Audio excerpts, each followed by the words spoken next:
বাংলাদেশ যাদেরকে দিয়ে পাইছে তারা হচ্ছে সুচিকিৎসার জন্য সেই 3 মাস পরেও রাস্তার মধ্যে আজকে আইসা থাকতে হচ্ছে।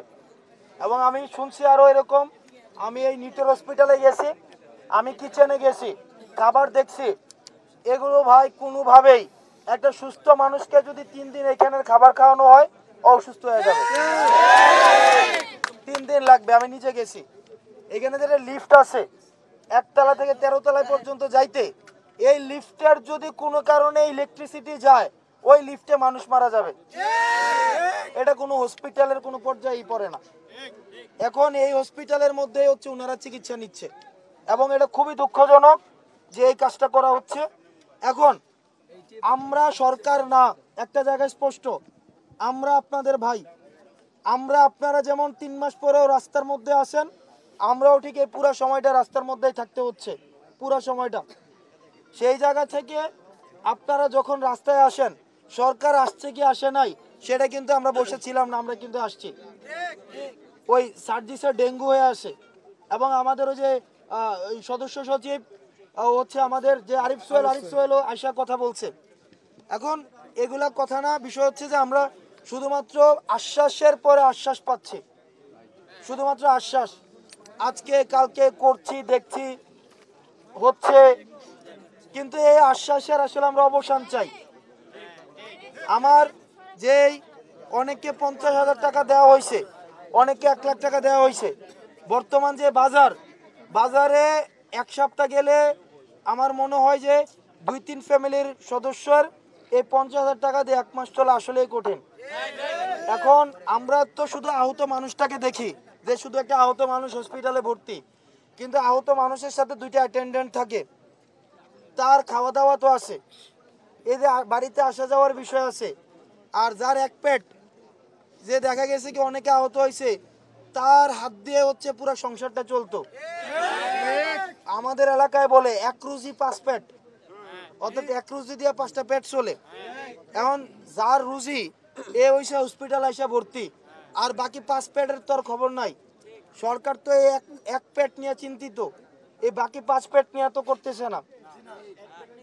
তো এই বিষয়টা ভাই, আপনারা যে জায়গায় আছেন আমরা ঠিক একই জায়গায় আছি ভাই। এবং সবচেয়ে দুঃখজনক এই যে আপনারা এখনো রাতের 12টা বাজে যাচ্ছে, এখনো রাস্তায় আছেন।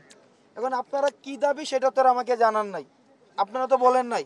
আপনারা হসপিটালের সমস্যাগুলো বলছেন, আমি ইনস্ট্যান্ট গেছি, গিয়া যা যা যতটা ভাই সম্ভব আমার জায়গা থেকে আপনাদের সহায়তায়, কারণ আপনারা রাস্তায় আসছেন বলেই আমার জায়গা থেকে যতটা সম্ভব এখানে চিকিৎসা এইসব বিষয় এগুলো নিয়ে আমি কথা বলছি। এবং সবচেয়ে দুঃখজনক ঘটনা, আমার একটা শুনছি আজকে আহত একজন আছে, আহত বাইরে নাকি হচ্ছে আঘাত করা হয়েছে। এটা ভাই কোনোভাবেই এটা টলারেবল না। এই বিষয়ে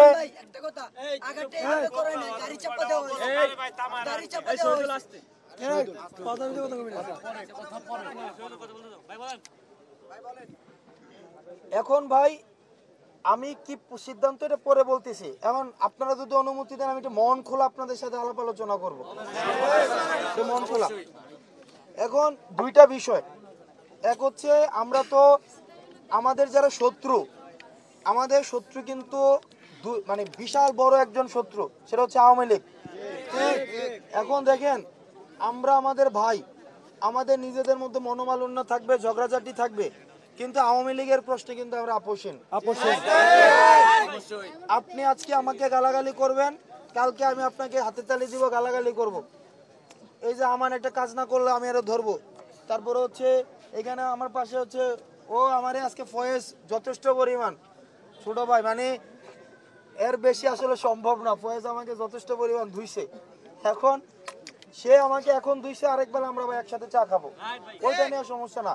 কিন্তু আমাদেরকে ব্যবহার করে যদি ছাত্রলীগ, যুবলীগ, আওয়ামী লীগ আবার তার এই রাস্তা খুঁজে নেয়, আমাদের এই গ্যাদারিংস এর মধ্যে তারা ঢুকে পড়ে আপনার আমার ক্ষতি করে, একবার ভাবেন আমি এখানে আসছি, আমার উপর যদি আক্রমণ হয় এটা কি ভাই আপনার গায়ে লাগবে না?